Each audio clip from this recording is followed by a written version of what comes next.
I've got one final question that might either need to go to different officers or to Senator Ronaldson. And it's follow-up from an exchange that I had in last estimates, I think, with Senator Cormann, about the transfer of the Point Peron land south of Perth from the Commonwealth to the state quite some years ago.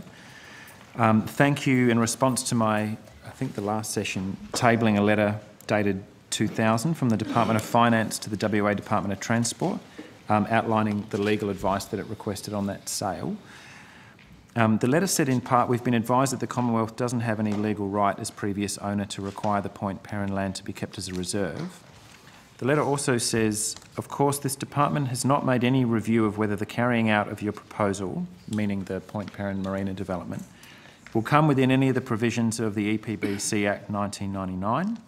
Nothing said in this letter should be taken to provide a clearance, if any, required under that Act. So it's quite an important carve-out that they, at that time in 2000, did not acknowledge that development of the site would be lawful under the EPBC Act. Now, this is a proposal that Cedar Woods is proposing to build quite a significant excavation into urban bushland in a sensitive coastal area. I don't know if any of you are from WA or familiar with the project. It's facing very substantial opposition in the southwest of Perth. Are you familiar with the project before we proceed any further? Yes, Senator, since you raised it two estimates ago, we've familiarised ourselves. I've not been to the site yet. Oh, you have? No, I have not been to the site. I recommend it. It's a gorgeous part of the world.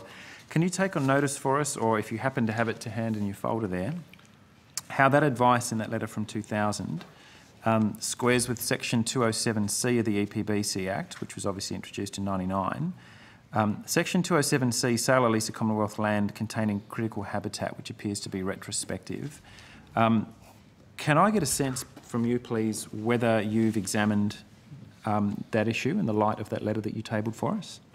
Senator, we have not examined specifically whether Section 207C would apply to a transfer of land made some 35 years before the Act. To the advice we've received no advice that or any other legislation would be retrospective in that way, but it's not something we've looked at, to be honest. Could I ask you to take that up with a degree of urgency? I'm happy for the department to take up matters that are within their bailiwick.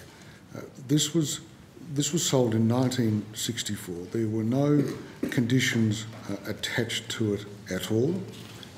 The Commonwealth has no legal right over determinations to be made on that land. If there was a question about whether that legislation is retrospective, I would have thought, with the greatest respect, that's probably a question for the Attorney General or someone else rather than, or the Environment Minister, rather than the department, because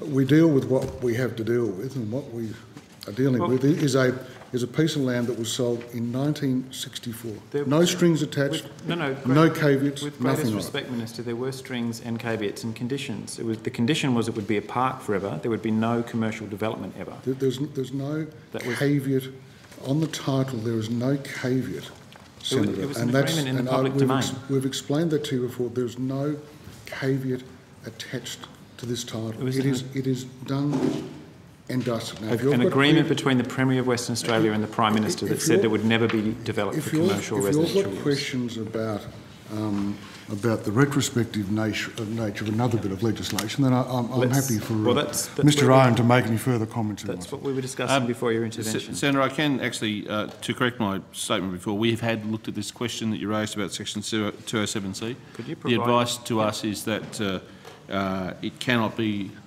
the legislation does not apply retrospectively to the 1964 transfer. That's the advice we've got.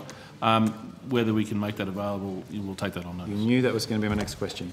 If you can provide that for us with as much urgency as you can muster, that would be much appreciated. Well, we'll take on notice as to whether we can provide it to you, not whether we will provide it to you.